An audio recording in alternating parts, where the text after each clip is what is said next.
खलिकोट थाना अंतर्गत 16 नंबर जातीय राजपथरे बारंबार विभिन्न गाड़ी डीजेल और गाड़ीर स्टेपिन जग और अन्य सामग्री चोरी हेबा नहीं थाना अभियोग हो आसुला। चलित मास 20 तारिख में नारायणी छकरे रात्रि समय गोटे ट्रक ठिया होता बेले किसी डकायत ड्राइवर और हेल्पर को माड़ मारी गाड़ीर सबू डीजेल और स्टेपिन चोरी होता नहीं गतकाली 21 तारिख में गाड़ी मालिक लंगलेश्वर ग्रामर टुटू पले बेजीपुट फांडी अभियोग करते पर आउ 3टी गाड़ी ड्राइवर मध्य समान अभियोग करते। अभियोग अनुसार सीसीटीवी और अन्य पारिपार्श्विक तथ्य को भित्ति करी खलिकोट पुलिस 2टी टीम गठन कर तदंत आरंभ करते। तदंत अनुसार 7 जन अंतरराज्य डकायत को गिरफ्त करने सह 920 लिटर डीजेल और 2टी स्टेफिन और से व्यवहार करुवा गोटे 10 चकिया ट्रक को जबत करिछि खलिकोट पुलिस। एने खलिकोट थाना परिसर एक सांबादिक सम्मेलन में छत्रपुर एसडीपीओ गौरहरी साहू सूचना देछंती।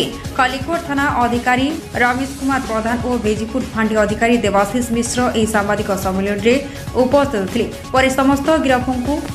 कोर्ट चालान कर 21/11/2024 तारिख रेखरे OD02CT 3588 ट्रक ड्राइवर आसिकी खलिकोट थाना रिपोर्ट कला जे से गत 20 तारिख दिन राति से नारायणी छकरे गाड़ी रखिला गोटे 10 चकिया गाड़ी रे किसी लोक आसी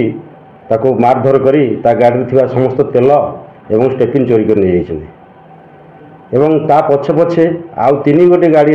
ड्राइवर मध्ये आसी रिपोर्ट कले जे सर आम नारायणी पाखरे रखिथिलु गाड़ी आ सेठू गोटे